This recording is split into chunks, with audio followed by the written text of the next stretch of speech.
So, hi Morgan, just to start off then, can you tell us a little bit about your role at Little Wolf Entertainment? So I'm co-producer here at Little Wolf with my producing partner Alan Bowles, and for most of the shows I work as writer, designer, director, occasionally dame, and varieties of all of those across our entire season. And for Loughborough specifically, I'm writing Peter Pan, co-directing it, and designing the set and costumes. So what kind of navigated you then towards pantomime as a career? Because obviously the theatre is such a big industry. So what was it in particular about pantomime that you were like, that's what I want to do? So, I mean, it's such a theatre cliche, but panto was the first thing I was taken to as a kid. I remember going with nursery and the baddie picked on my mum and I absolutely hated him. And it definitely made a big impression, and I've always loved panto. And I think if you grow up seeing good panto made by kind of companies that care, then it feels like the most exciting form of theatre that there is as a kid. And years later, I sort of went to drama school and kind of went into acting that way. And I've never sort of really looked like even leaving drama school at 20, I wasn't a sort of a young leading man kind of type. I've always had the body of a young Miriam Margolyes.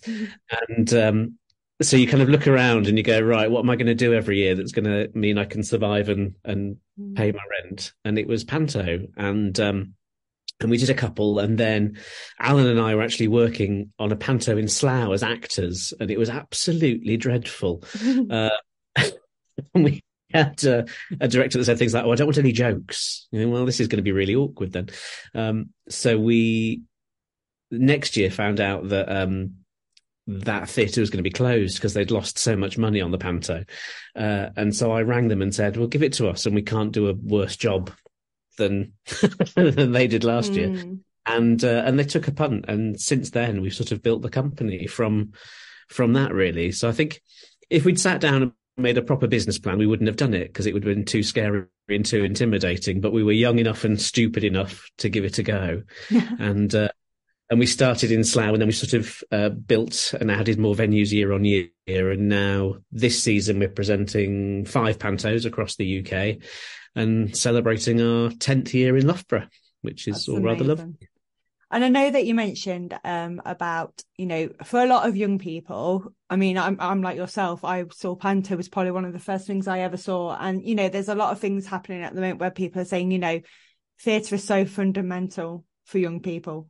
And do you feel like pantomime is still such an important thing to have? And is there any kind of challenges now? Because obviously the landscape is so different now economically and socially, isn't it? Yeah, I mean, it's across the board because that, as you say, that economic landscape's really shifted, particularly in the last few years. But we're finding as producers that the cost of everything has gone up. We're not kind of insulated from that, and we understand that all of the people we work with need paying more because their costs have gone up, and sets cost way more than they did, as to costumes and things like that. But we're trying, and have so far not passed any of those costs on in terms of big ticket price increases because we want it to be accessible, because theatre shouldn't be elitist, I don't think, and you look at West End ticket prices and they're crazy, and, they're obviously big investments. A lot of those shows are multi-million-pound shows, but, the Loughborough Panto is having several hundreds of £1,000s spent on it. Yeah. So it's a lot to try and recoup in the 7-week window that we have. But I think audience expectation, particularly in a place like Loughborough where the show's got bigger and better every year, is huge. So when we're doing Peter Pan, there has to be flying. We've got to have the special effects and the bits of magic that mean it's a show that people want to spend a couple of hours watching. And I think, as you say, kids now are exposed to so much more in terms of entertainment, that for panto to earn its place and compete in a way, there has to be a level of production that feels substantial and has its moments of magic and wow, because there's lots of other things competing for our time these days. Yeah, 100%. So obviously you said that you're kind of going into your 10th year in Loughborough Town Hall. So what does it mean to kind of have this kind of celebration of 10 years? Because it must have come on a really big journey. And how have you seen that kind of develop over that time? Yeah, it's odd because it's so long, and at the same time it feels so recent. You know how kind of life exists on those two timelines, in that it feels like yesterday since we were there. But actually, this last year we've moved units. So when we first started at Loughborough, we went into a brand new kind of production facility here in Little Eaton in Derby, and literally this summer we've just moved into a far bigger space because we were rammed. But by the joys of Facebook timeline, I've seen all of the things that we were making back then, and it's crazy to think how far the shows have come in terms of their scale. You know, we do so much more scenically and costume wise than we ever did 10 years ago.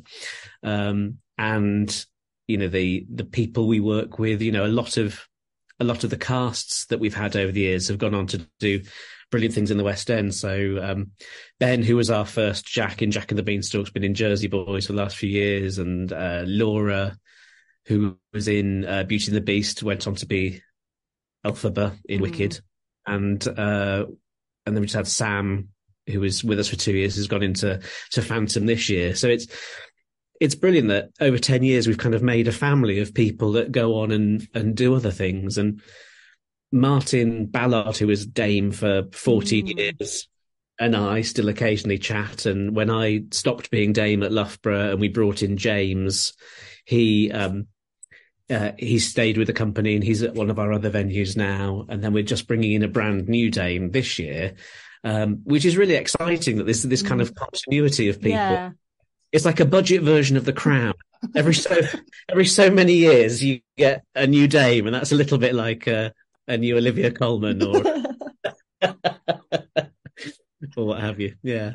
Love that. And obviously this year you're doing Peter Pan. So what can people expect from Peter Pan? Because I guess every panto has a different challenge, doesn't it? It has a different way of presenting itself. So what have you tried to take from last year's production that worked and gone, right, this is something we need to put into something like Peter Pan?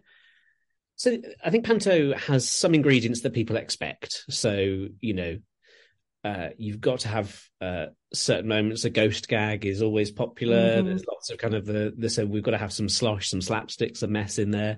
For Peter Pan, I suppose specifically, unless you're careful, there isn't really a natural Dame in the show. And certainly you've got the issue of, if everyone starts in London, then how do you get the Dame or whoever to the other place? Or do you have two different people? But then that feels weird to me. So plot-wise, I've had to do a fair amount of shaping of the story. And I think Peter Pan is a magical story. It's a great title. But it does need a bit of work if we're to carry on doing it, I think, because there's a lot of bits in it that I don't particularly love. The fact that, you know, there's this character of Wendy who's brought in to be a mother, and she gets to cleaning and a bit of nagging and not a lot else. And that's not really something that we want to be telling the next generation of girls, that this is what you aspire to. So characters like that, there's no Wendy in our production of Peter Pan. There's Eliza, which is Wendy's daughter, and we've set it after the death of Captain Hook, and he might make a return in the story. I mean, I'll let you guess as to whether or not that happened. But yeah, so we've sort of instantly from the top gone in a slightly different direction, so that hopefully people feel like they're watching a new story, a new panto, and getting to enjoy all those plot twists and turns for the first time, which isn't something that you really get with a Cinderella or a Jack and the Beanstalk. That you kind of like, oh, and then they do that, and then they do that. You know, it's nice to get your teeth into something different and new, and have a few more twists in there. Definitely. And I think as well with your production, I think what always draws me to productions like yours and like Coventry's Belgrade Theatre is that you don't have the big names.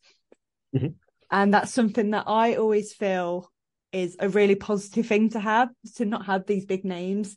And do you feel like that is very fundamental to your work anyway? That's something you've always wanted to not do? It's really, I think each town has. It's really important that a producer makes the town that feels right for that panto. And Loughborough Town Hall is such a gorgeous, warm, family orientated space. It's like a great big hug of a building, and you know it's so well supported by its audience that they come based on the fact that they want a good night and they know that we're going to try and give them a good night, and they're not bothered about so and so who used to present the weather 10 years ago being in it. And that's rather glorious that we can kind of make this thing and go to auditions and hire the best possible people every year, and know that it's the quality of the show that will lift it and celebrate it. We have worked with celebrities in our other venues, and there's always a bit of a challenge there that if you don't cast it right, you end up with somebody in the wrong part who then you have to write that part to be much larger than it would otherwise be. It distorts the story sometimes if you're not careful. And we've never had to do that in Loughborough, and that's always terrific that you can just kind of go, this is the story we want to tell. This is the person we're following in this moment. And we don't have to think about, but they did have that song in the 90s that was quite big, so we might need them to sing that as well. At least 3 times, Exactly. Always at least 3 or 4 times, isn't it? Yeah, so that's rather glorious about the Loughborough show. And as you say, panto for me is at its best when it's a real kind of community of actors who all pull together, and everybody on a really level playing field, everyone as a true ensemble kind of pulling in the same direction. I think that's another part of the secret of the success, really, of the show, that everyone pulls together, and we see far more of each other during rehearsals and the run than you get to see of anybody that you chose to live with or might love at home.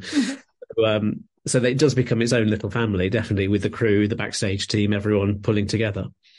And you obviously also have in the ensemble, it's a lot of young people from the area as well. And that's, I guess, another thread that's so important to Little Wolf's work, is that you're giving opportunities to young people as well. Yeah, hugely important, because both Alan and I started our journey into theatre via youth theatre, and I think that's true of many kids who have an interest in the performing arts. But what's also great about it is even if these people don't want to go and have careers in, dance, entertainment, whatever it might be, the journey they go on and the confidence that they gather from being a part of something like this is really touching. And it's immensely exciting, obviously, when people do go on and have wonderful careers. And because we've been there for 10 years, we've got to see people progress and go off and take on professional contracts, which is lovely. But it is also part of really zoning it into Loughborough, into the surrounding area, and it's a little show, but it's Loughborough's panto, and it's Loughborough's panto because of the people that come and the people who are part of it. And that's our way of really keying something into the area and celebrating the talent that Loughborough has. And if there was a story that you could make into a panto that isn't traditional, what would you choose? I don't know. I think lots of people have said that the last 5 years politically has been a pantomime, but I think they're being. I always get quite cross when you see the news and people going, "Oh, it's turning into a pantomime," and you go, "No, we work far harder than this. It's much better plotted for starters, and there's normally a few more laughs than you get on the news." Yeah, that's very true. I don't know. It would be lovely to do something new, but that's sort of the joy of Peter Pan this year, that really kind of to tackle something that we haven't done before. And I think actually Simon from the theatre was saying this is the first time Peter Pan's been staged as a panto at the Town Hall, full stop, which is nice after the 100 odd years it's been standing, to be doing something new and different there as well. Definitely. I think the clever thing about panto is that even though it feels like an old story, you can still add in a lot of modern references, and that must be really fun to play with as a writer as well, to think, how many times can I input something in? Yeah, I mean, again, this year the government have been kinder, because I think I was on my 4th rewrite of the week, and there was another Prime Minister coming in last year. We've been a little bit calmer, so the updates haven't had to be quite so frenetic. But yeah, with Loughborough running for 7 weeks, it's a job to sort of keep it topical as well, because something that lands really big in rehearsals might feel old by January. So the joy of panto as a whole is that it kind of keeps evolving. And if something happens in the room on that day, if somebody shouts something out, if there's a moment with the audience stooge that's chosen, you can have that live moment. And I think that's part of what keeps it popular and fun for people, I imagine, as well as an audience, is that you come and you know that this will never be done again in this exact same way. No. That you're part of this this very live, very real moment, which theatre kind of should always be, but isn't always. Like if you go a show that's been running for a long time, you know exactly what you're getting, and it will be not mechanical, but it becomes very sort of structured. And I think panto has that little bit of anarchy lurking not far up on the surface, which keeps it special. I'll always, whenever I go to see one now, I try and figure out how long it's going to be until they mention the Tories or anything to do with the government. And I'm like, come on, how long, come on. Because it has to be done every time. I'm like, come on, you've got to make one dig. Yeah, I think we're quite careful that we're always kicking up. Yeah. I think all of the jokes have to be aimed at people who are in power or could do more than they are doing. We want our panto to feel really inclusive, really welcoming. And actually, one of the things, I mean, we're still pre-rehearsal here, so hopefully I'll get it all neatly tied up with a bow by the time we open. But with Peter Pan, there's a lot of stuff in the actual story, obviously, about lost children and families and all that sort of thread through the story. Yeah. What I'm trying this year to do is draw out that thread a little bit more. So we're celebrating the fact that there are all sorts of family units. There's the families that and there are the families that we make, and they're all special and wonderful. And that's something that I think will feel different about this production of Peter Pan, and something that hopefully will be a positive that we can all kind of take away from it. Definitely. So last question for you then. Why should people come and see Peter Pan at Loughborough Town Hall this year? I think if you've been to the Town Hall pantomime before, you'll know what you're getting, and this year will be even sillier, even funnier, even crazier, and even more spectacular than it's been. If you've not been, where have you been for the last 10 years? Great, come and join the party. We'd love to have you. I think, I can safely say you won't have more than a 3-minute wait between jokes. Actually, 3 seconds, probably. Yeah. They always flow really well, to be fair. We try and make it gag packed. So even if you didn't like that last one, there'll be another one along in a minute. We've got an absolutely fantastic cast this year. They're all terrific, and it's really exciting to be looking forward to the next 2 weeks and getting in a room and making something beautiful. Amazing. Thank you. Thank you.